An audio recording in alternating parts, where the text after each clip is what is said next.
아레이 토레이는 1900년 초에 D.L. 무디 목사와 함께 복음주의 운동에 참여하여 미국의 큰 부흥을 주도한 자로 항상 그에게는 따라다니는 수식어가 있었어요. 신실한 목회자, 열정적 전도자, 그리고 성경 신학자, 기도의 사람. 항상 그의 일평생 72년 동안을 사는 동안 하나님께서 그를 통해서 참 귀한 사역을 많이 이루게 해 주셨는데, 그가 목회하던 교회에 어느 날 한 성도가 찾아와서 상담을 했어요. 목사님, 저는 아시다시피 교회 각종 예배도 잘 참석하고 또 기도도 많이 열심히 하는데 하나님의 은혜가 제 삶 속에 실감이 나지 않는 그 이유는 도대체 뭘까요? 그랬더니 토레이 목사님이 그 성도님에게 처방을 해주기를, 오늘부터 다른 기도는 절대 하지 마시고 하나님께서 성도님 자신을 보여달라고 계속 한 주 동안 기도하십시오. 그 성도님은 그 권유에 따라서 이제 다른 기도는 전혀 하지 않고, 하나님 제 모습을 좀 보게 해 주세요. 그렇게 한 주일 동안, 두 주일 동안 계속 기도하는 가운데 하나님께서 그의 모습을 보게 해 주셨는데, 자신이 괜찮은 그리스도인, 괜찮은 성도인 줄 알았는데 얼마나 자기가 머리부터 시작해서 발끝까지 자기 속에 참 더럽고 추한 것이 이렇게 많이 있었는가 깜짝 놀란 거예요. 그래서 너무 부끄럽고, 그래서 목사님에게 다시 찾아와서, 목사님, 제가 가지고 있는 이 죄들을 바라보니까 정말 형편없고 그냥 죽고 싶은 그런 마음뿐입니다. 그랬더니 토레이 목사님이 성도에게 이제부터는 주님의 십자가를 좀 보여달라, 그 기도만 좀 하라고, 다른 기도 절대 하지 말고. 그래서 계속해서 이제 기도하는 가운데 신앙 연륜은 꽤 오래됐는데 참 복음의 의미, 그리스도께서 내 죄를 위해서 십자가에 죽으시고 또한 우리에게 영생을 주시기 위해서 살아나셨다는 그것이 그렇게 감격적으로 와닿지 않았는데, 거기서 십자가의 참 의미를 깨닫게 되고, 그리고 하나님 앞에 회개의 기도를 드리면서 예배하는 가운데 그 성도의 신앙과 삶이 달라지고, 그래서 계속해서 은혜 충만한 그런 신앙생활을 하게 되었다는 그런 내용입니다.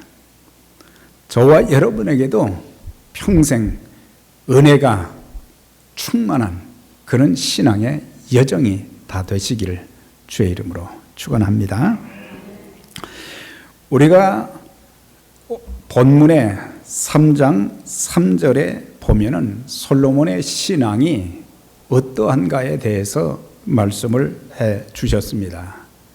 그는 하나님을 참 사랑했다고 그랬습니다. 그 사랑의 증거가 세 가지로 나타나는데, 하나는 이제 하나님의 말씀에 순종하는 삶, 그리고 하나님 앞에 제사 드리는, 곧 예배를 드리는 그런 신앙, 그리고 하나님 앞에 기도하는 그래서 모든 일에 있어서 하나님 앞에 기도하면서 하나님의 인도하심을 받고자 했던 그의 신앙을 3절에서 소개해 주면서 4절에서는 이렇게 말씀하고 있습니다. 이제 평소에 그 신앙도 있는 데다가 왕이 되고 난 이후에 그는 자기 그 셀 수 없는 많은 백성들을 다스리고 나라를 지켜야 되고 백성들을 안정되게 해야 되고 여러 가지 많은 어려움들이 있는데 하나님이 우리 민족의 왕이 되시고 그리고 내 자신이 하나님을 감동시키는 그런 왕으로 하나님 제일 주위에 그런 신앙을 가지고 이렇게 섬겼으면 좋겠다. 그래가지고 일천번제를 드렸다고 했습니다. 우리가 여기서 일천번제는 1000마리의 양을 잡아서 하나님 앞에 제물로 드렸다고 한 내용인데 우리가 1000마리를 드렸다는 그 의미도 중요하지만 더 중요한 것은 우리가 번제의 내용, 번제가 어떤 것인가 그것을 바로 알게 되면 신약시대에 그리스도인들이 하나님 앞에 예배를 어떻게 드릴 수 있는가, 그리고 하나님을 감동시키고 하나님께 드린 예배마다 연락되어지는 그런 축복을 살 수 있기 때문에, 그래서 우리가 레위기 1장을 보게 되면 번제에 대한 말씀이 있어요.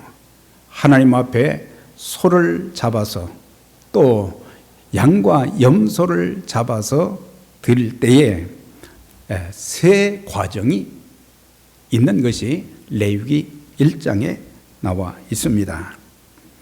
첫 번째로 보면은 제물을 드리는 사람, 그러니까 제주가 번제물 소나 양의 머리에 손을 얹고 자기의 죄를 그 짐승에게 전가하면 그를 위한 속죄가 될 것이다. 그렇게 말씀해 주고 있어요.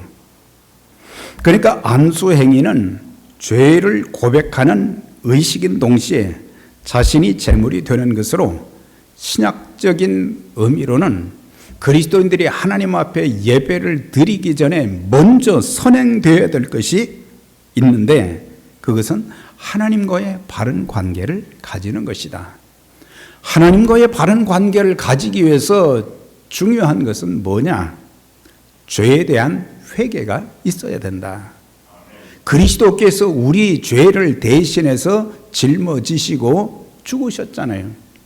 우리에게 죄 사함 받을 수 있는 길, 영생 얻을 수 있는 길을 열어주셨지만 먼저 우리가 우리 죄를 회개하고 예수님을 영접하지 아니하면 하나님과의 바른 관계를 절대 가질 수 없는 거예요.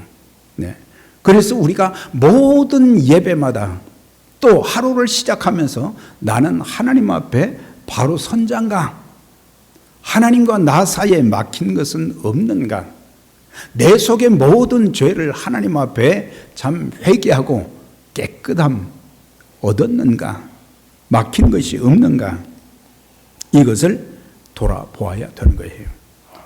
많은 사람들이 잊고 있는 부분이 있는데 그것은 죄를 가지고 하나님 앞에 예배 드렸을 때, 죄를 가지고 하나님 앞에 기도했을 때에 아무런 역사가 안 일어나니까 하나님이 능력이 없으신가? 우리는 종종 하나님이 안 계신가? 이런 어리석은 생각을 할 때가 많아요.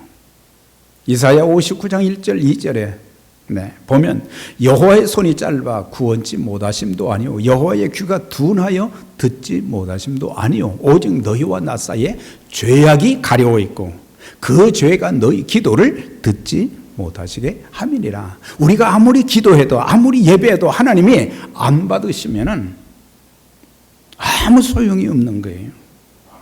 그러니까 하나님이 받으시는, 우리가 하나님 앞에 기도도 드리고 하나님께 찬양도 드리고 하나님 앞에 예물도 드리고 하나님 앞에 참 힘들게 봉사하고, 그런데도 하나님이 받으시는 모든 것들이 될 때에 하나님의 은혜가 우리에게 나타나고 기쁨과 감사가 나타나고 더욱더 열정적으로 하나님을 섬기게 되는 것입니다.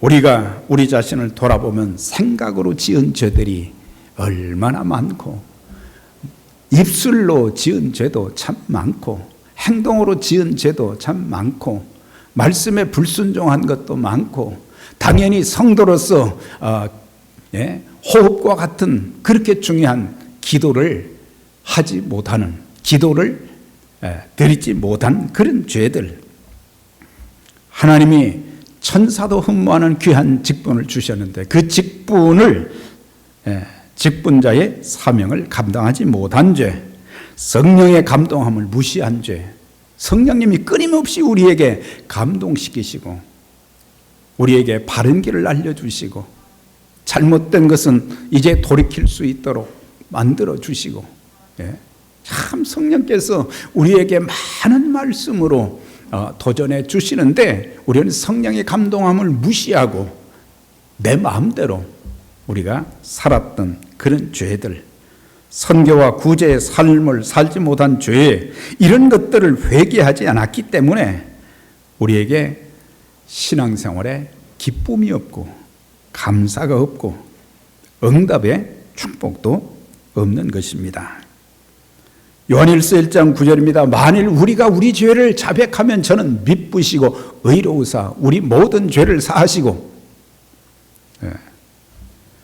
우리를 모든 불의에서 깨끗하게 하실 것이요 그랬어요.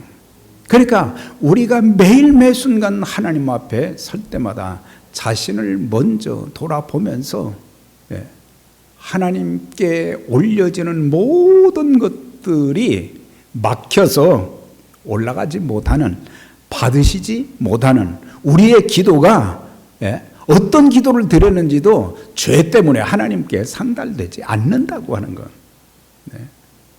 그래서 우리는 성령과 진리로 참 예배하는 사람들을 하나님은 찾으신다고 그랬어요.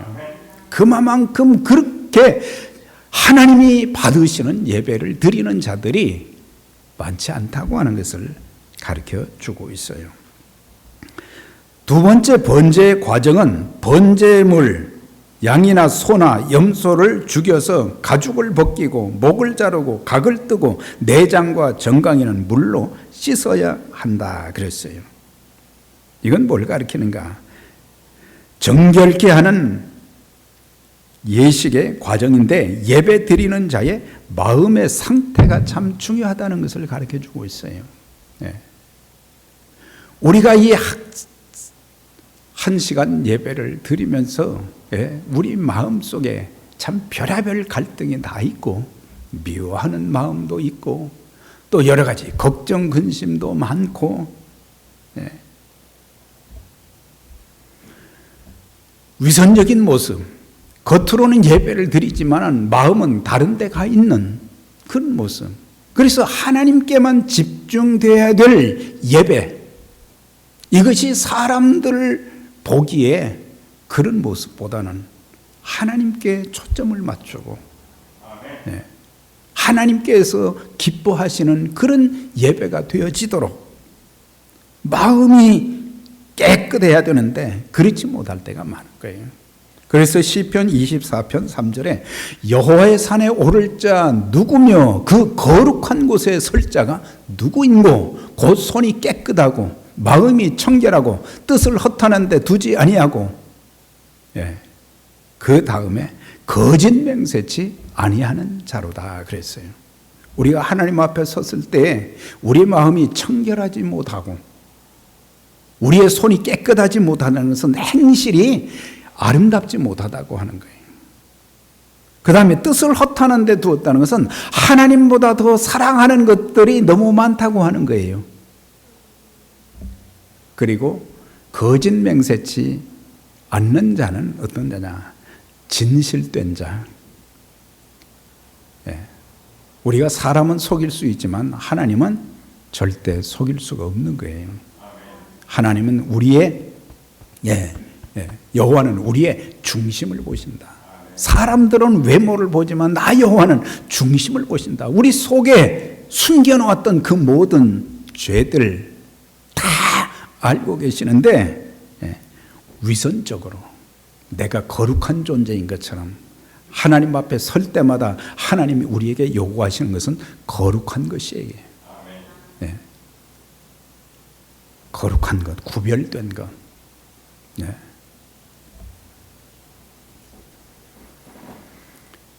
산상순에서도 마태복음 5장 8절에 보면 팔복을 주님께서 말씀하셨는데 마음이 청결한 자는 복이 있나니 저희가 하나님을 볼 것이다 그랬어요. 그러니까 영안이 안 열린다는 거예요. 우리가 신앙생활하면요, 말씀과 기도로 우리의 영안이 열려서 세상 사람들이 볼 수 없는 것을 우리가 보아야 되고 세상 사람들이 듣지 못하는 그런 것들을 우리는 들을 수 있어야 되고 참 영적인 감각이 뛰어나고 그래야 되는데 우리의 마음의 상태가 정결함이 없기 때문에 우리는 그렇게 살지 못할 때가 많은 거예요. 그래서 번제에 있어서 번제를 드리는 사람들, 그냥 양만 1,000마리 드렸다, 그것이 큰 의미를 두는 건 아니에요. 문제는 하나님이 받으셨느냐 받지 않으셨나, 그게 더 관건이에요. 세 번째 과정은 번제는 내장까지 완전히 불에 태워드리는 제사로 하나님께 드리는 헌신을 말하는 것입니다. 그래서 이렇게 짐승을 끌고 와서 짐승에게 모든 죄를 다 전가시키고, 그 다음에는 이제 짐승을 잡아서 가죽을 벗기고, 또한 각을 뜨고, 나중에 그 모든 것들을 불에 번제단에 놓고 다 태워서, 그래서 번제는 뭐예요? 다 불에 태워짐으로 남는 것이 없는, 즉 드림으로 끝나는 것이 번제물인 거예요. 그래서 우리 하나님 앞에 드린 것은 우리가 돌려받을 그런 생각을 하지 말아야 돼요. 하나님께 드리는 것으로 끝나야 되는 거예요. 우리가 주님의 교회를 섬길 때도 마찬가지예요. 참 희생적으로 섬기는 귀한 분들 많은데 하나님께 봉사한 것으로 드린 것으로 끝나야지 공로의식을 가지면 안 되는 거예요. 바로 그런 마음을 가지고 섬긴 자들에게 하나님께서 예비하신 것이 있잖아요. 칭찬과 상급과 또 하나님의 축복이 예비되어 있죠. 그러니까 내가 달라고 해서 주시는 것이 아니라 우리가 하나님 앞에 그런 마음 자세로 예배 드리고 그런 마음가짐으로 섬기게 될 때에 하나님은 우리에게 부어주신다고 하는 거예요. 그런데 우리는 하나님이 받으시는, 그래서 번제의 최종 핵심은 뭐예요? 여호와께 향기로운 냄새니라. 그건 뭐예요? 하나님께서 받으셨다고 하는 것을 말하는 거예요. 하나님이 받으셨느냐, 그 번제를, 내가 오늘 드리는 예배를 하나님이 받아주셨느냐, 그게 더 중요한 거예요. 1,000번제 곧 1,000마리의 양을 잡아 제사를 드리는 것도 중요하지만 더 중요한 것은 드린 번제를 하나님께서 받아주셨는가 받지 않으셨는가. 레위기 1장 3절에 번제를 드리는 자는 하나님께서 기쁘게 받으시도록 드릴지니라 그랬어요. 제일 중요한 것이 바로 그거예요. 그래서 가인의 제사가 아닌 아벨의 제사가 되자고 인사를 한 것은 하나님이 받으시는 예배, 하나님이 받으시는 삶, 내 자신도 하나님이 받으시도록 창세기 4장 4절에 보면 아벨은 양의 첫 새끼와 기름으로 드렸더니 여호와께서 아벨과 그 제물은 받으셨으나 가인과 그 제물은 받지 않았다. 제물만 아니라 가인 그 자체도 안 받으셨다는 거예요. 그런데 아벨과 그 제물을 받으셨다고 했어요. 네. 히브리서 10장 4절에는 아벨의 제사에 대해서 이렇게 말씀합니다. 믿음으로 아벨은 가인보다 더 나은 제사를 하나님께 드림으로 의로운 자라 인정을 받았다. 증거를 얻었다. 그렇게 말씀해 주고 있어요. 더 나은 제사라는 것은 믿음으로 그리고 하나님 말씀 따라서 드린 것인데 한마디로 하나님이 받으시는 제사, 예배를 아벨은 드렸다. 그래서 하나님께서 그것을 인정해 주셨다. 의로운 자로 인정해 주셨다고 하는 것입니다. 자, 3장 5절에는 이제 번제를 받으신 후에 하나님께서 하신 말씀이 뭐예요? 꿈에 나타나시니라. 하나님께서 이르시되 내가 내게 무엇을 줄고 너는 구하라. 내가 그렇게 구해도 안 주셨는데 이제 내가 달라고도 안 했는데 하나님께서는 그 일천번제를 받으시고 내가 너한테 뭘 좀 해주면 좋겠느냐. 하나님이 감동하신 거예요. 하나님이 감동하신 거예요. 그래서 그냥 막 주고 싶은 거예요.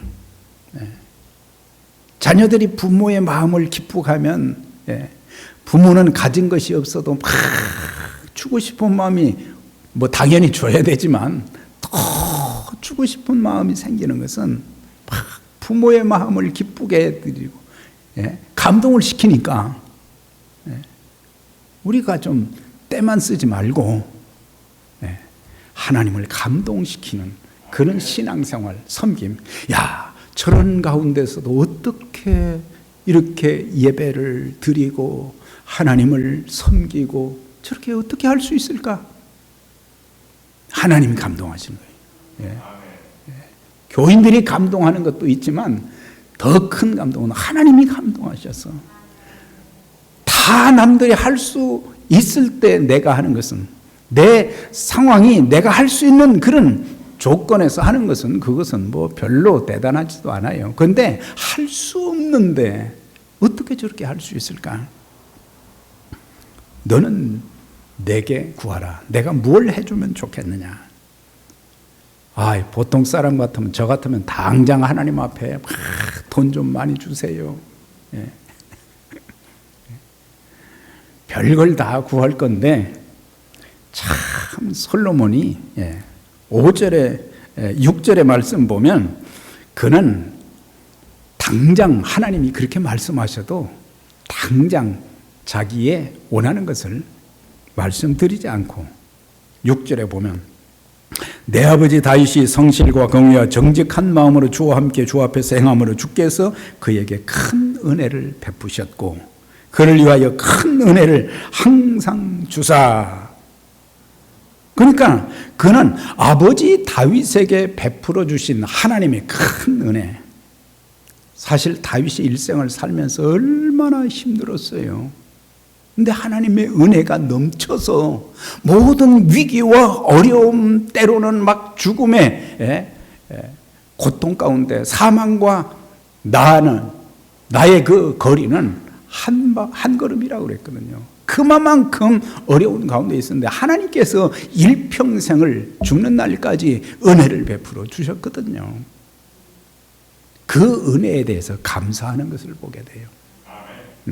그리고 그 아버지의 아들인 나를 왕의 자리에 앉게 해 주신 그 큰 은혜.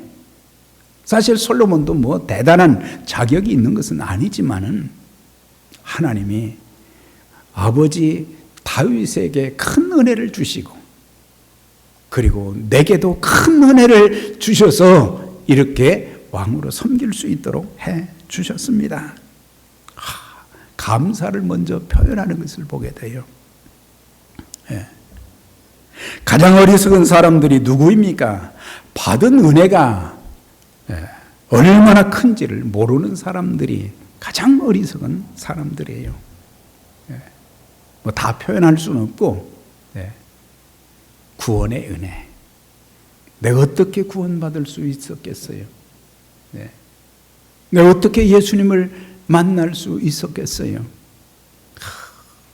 이거 생각하면 너희가 그 은혜를 인하여 믿음으로 말미암아 구원을 얻었나니 이것이 너희에게서 난 것이 아니요 하나님의 선물이라 행위에서 난 것이 아니니 누구든지 자랑치 못하게 하려 하심이라. 우리의 행위로, 우리의 노력과 수고로 어떻게 죄사함 받고 구원받을 수 있었어요? 하나님의 그 크신 사랑과 은혜로 말미암아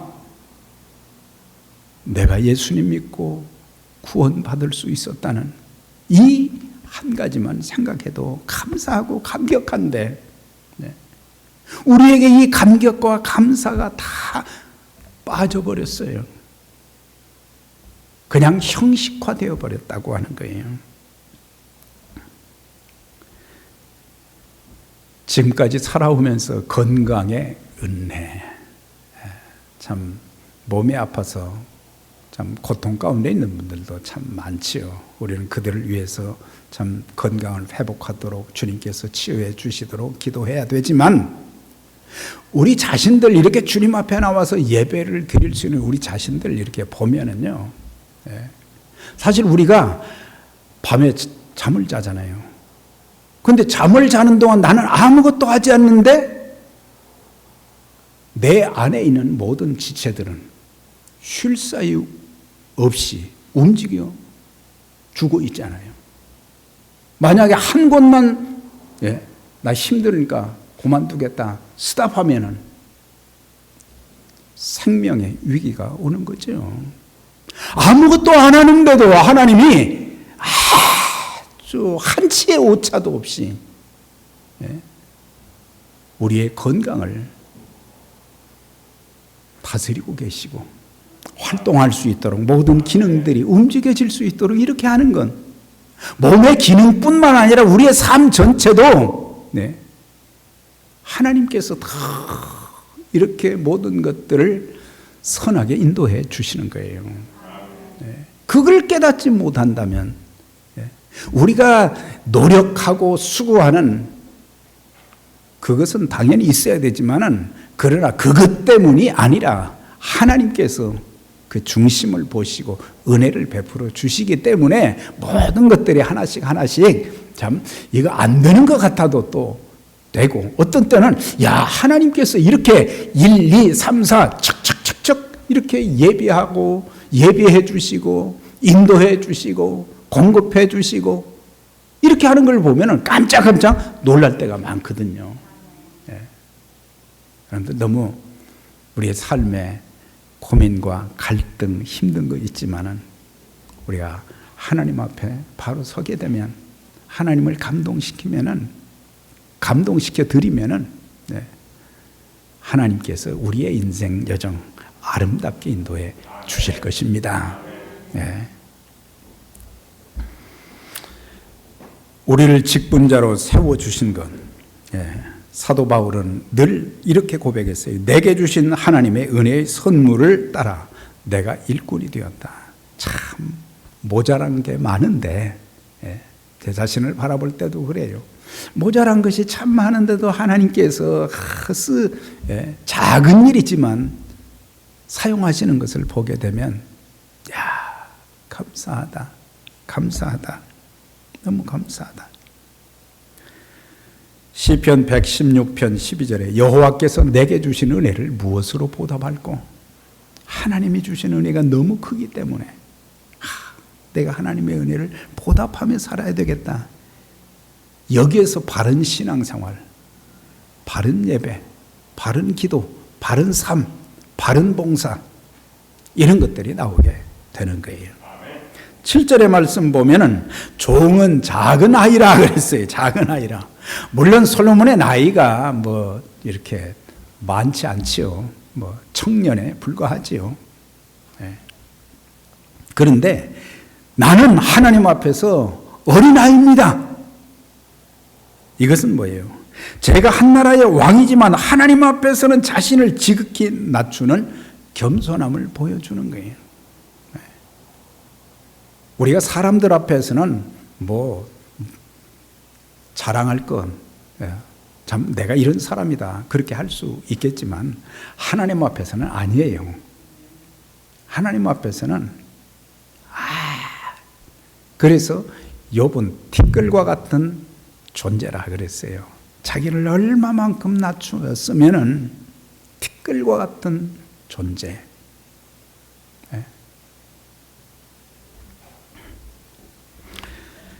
우리가 평생 하나님께 받은 사랑과 은혜를 생각하면은 교만할 것이 없어요. 우리 모두 평생 겸손을 유지하여 하나님께 넘치는 은총과 복을 받는 자들이 되시기 바랍니다. 야고보 4장 6절 하나님은 교만한 자를 대적하시되 겸손한 자에게는 은혜를 베풀어 주시느니라. 겸손하면 평생 겸손 유지하는 것은 자신의 분수를 아는 사람들이거든요. 자신의 분수를 알면은 나대지 않지요. 네. 교만하지 않지요. 목이 곧지 않지요. 그러면서 9절 10절에 보면 가장 필요한 것을 그는 구했습니다. 누가 주의 임하는 백성을 재판할 수 있사오리까? 두 가지를 구했어요. 첫째, 저에게 듣는 마음을 주옵소서. 듣는 마음. 누구의 말을요? 하나님의 말씀을 듣는 마음을 주소서. 우리의 마음이 세상적인 것으로 꽉 차 있고, 그래서 완악해서 우리 마음에 하나님의 말씀이 들어갈 틈이 없어요. 귀를 막아버리고 마음을 막아버리고, 그래서 아무것도 들어갈 수가 없어요. 하나님의 말씀은 우리의 영혼의 양식이고 우리의 삶을 변화시켜 주시고 또한 능력을 주시는 그런 말씀입니다. 하나님 말씀은 살았고 운동력이 있어 좌우의 날쌘 어떤 검보다 예리하여 혼과 영과 관절과 골수를 찔러 쪼개기까지 하며 그랬거든요. 이런 능력의 말씀. 그러니까는 사람이 변화가 안 되는 거예요. 듣는 마음이 없기 때문에. 그 다음에 선악을 분별하게 해주세요. 이건 뭡니까? 지혜로운 판단을 할 수 있게 해달라고 하는 거예요. 하나님 저에게 필요한 것은 지혜입니다. 지혜입니다.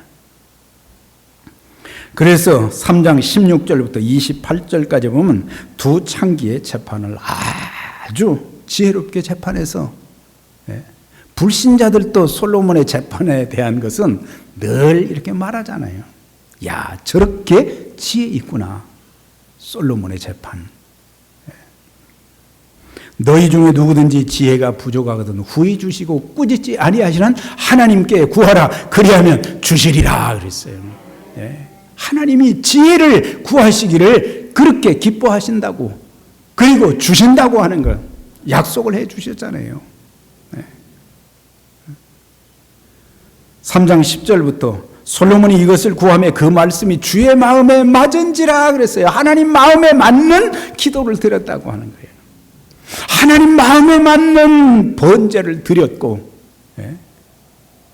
그리고 구하는 것도 세상 사람들처럼 오래 살기를 원하고 부자로 살기를 원하고 자기 원수의 생명을 멸하기도 구하지 않고 오직 송사를 듣고 분별하는 지혜를 구하였으니 내가 내 말대로 하여 너를 지혜롭고 총명한 마음을 주노니, 지혜롭고 총명한 마음뿐만 아니라 내가 구하지 아니한 부귀와 영광도 내게 주노니 내 평생의 왕들 중에 너와 같은 자가 없을 것이라 그랬어요.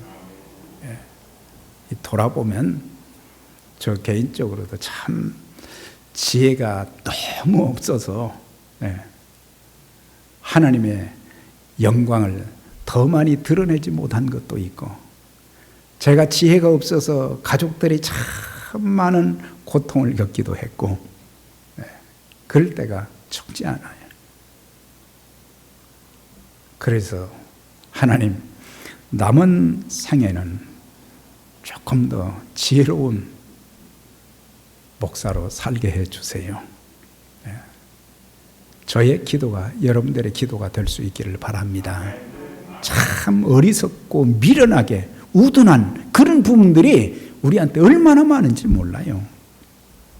오늘날 정치 지도자들이, 기독교 지도자들이, 교회 지도자들이, 교회 직분자들이 지혜로운 마음을 구한다면 하나님께서 지혜도 주시고 솔로몬에게 주셨던 복도 주셔서 귀하게 쓰임받게 하실 것입니다.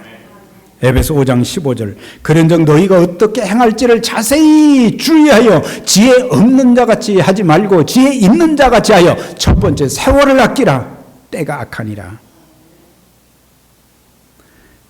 어리석은 자가 되지 말고 오직 주의 뜻이 무엇인지 이해하라. 세 번째, 술 취하지 말라. 이는 방탕한 것이니 오직 성령의 충만함을 받으라 그랬어요. 지혜 있는 사람들은 세월을 아낀다. 시간을 아끼고, 둘째는 주님의 뜻을 더 이해하게 되고 성령 충만한 삶이 되어서 성령의 역사를 체험하면서 하나님의 영광스러운 일에 쓰임받는 그런 삶을 살 수 있게 되는 것입니다.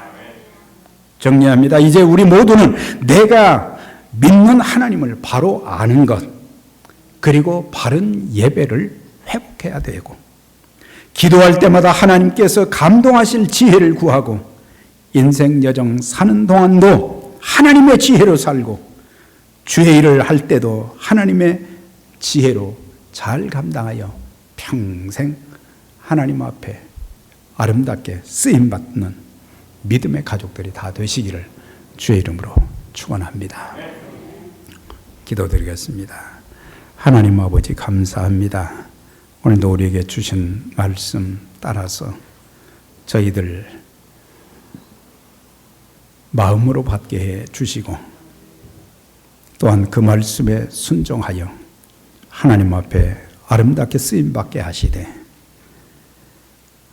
바른 예배 드리게 하시고 바른 삶을 살게 해 주시고, 또한 하나님의 지혜로 주의 몸된 교회, 또 하나님께서 부여하신 그 사명도 잘 감당할 수 있게 도와주셔서 하나님께 인정받는 우리의 신앙 여정 되게 하시고, 하나님이 우리 때문에 감격하셔서 하나님의 큰 역사를 이루어드리는 귀한 일들이 우리 모든 성도님들의 가정과 주의 피로 값주고 사신 에베네셀 선교교회에 늘 함께해 주시고 영광 받아 주옵소서.